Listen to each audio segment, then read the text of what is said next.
ជំរាបសួរបងប្អូនមីងទាំងអស់គ្នាល្ងាចនេះមកដុតមាន់មួយចំហៀងដែលទិញហើយប្រឡាក់តាំងពីម្សិលមិញហើយនេះស្លឹកនេះមាន់ប្រឡាក់ហើយដាក់ចូលក្នុងទូទឹកកកមួយយប់ហើយនេះមានអីទៅមានតែស្លឹកខ្ទឹមគល់ស្លឹកគ្រៃម្ដេងស្លឹកក្រូចសើចនេះបេះយកមកដាក់ក្នុងទូទៅចង់ខូចពីអស់ពាក់កដាលហើយនៅសល់អាក្រាន់ល្អហ្នឹងក៏យកមកដុតហ្មងទៅហើយថ្ងៃនេះដុតជាមួយកូកានៅសល់កន្លះដបដុតមាន់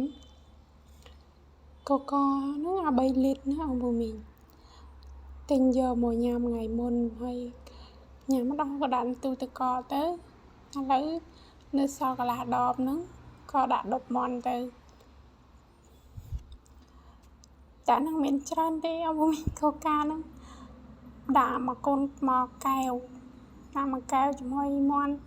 ហើយនេះមាន់យើងពុះអញ្ចឹងទៅនេះនៅមកជាយងចេកជាមួយខ្ទឹមប្រាំងខ្ញុំចង់ដាក់ឲ្យមាន់ផុយសិនចាំដាក់បន្លែនឹងចូលព្រោះអីបន្លែហ្នឹងតែមកសន្ទុះហ្នឹងគឺឆ្អិនហើយនេះមាន់មកយើងឆ្អិនហើយខ្ញុំបានប្រែវាមកត្រឡប់ទៀតហើយក៏មើលទៅរៀងស្ងួតហើយមកងាស់មករៀងផុយហើយឈ្ងុយមកភីហើយ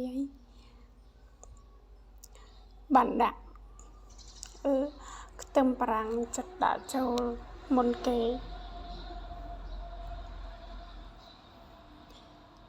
ខ្ញុំចង់ដុតឲ្យក្រហមដែរតែធ្វើមិនក៏អត់ក្រហមដែរôngពូមីងតែសារតែខ្ញុំអត់សូវប៉ិនធ្វើម្ហូបប៉ុណ្ណាទេមើលតែអត់ក្រហមហើយខ្ញុំក៏រៀបជោគចេកចូលហើយក៏ដាក់ចំហុយមកស្ទុះទៀតជាមួយមាន់មួយចំហៀងហ្នឹងមួយចំហៀងភ្លៅហ្នឹងហើយខ្ញុំចាក់កូកាប្រហើយនៅសល់បន្តិចដុតមាន់កូកាកន្លះដបដុតផងហូបផងចង់អស់កូកាមុនទៀត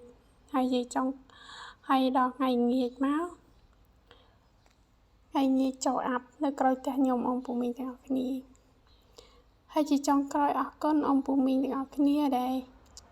ជួយមើលជួយខមមិនវីដេអូខ្ញុំខាងក្រោមរហូតអរគុណបាយបាយ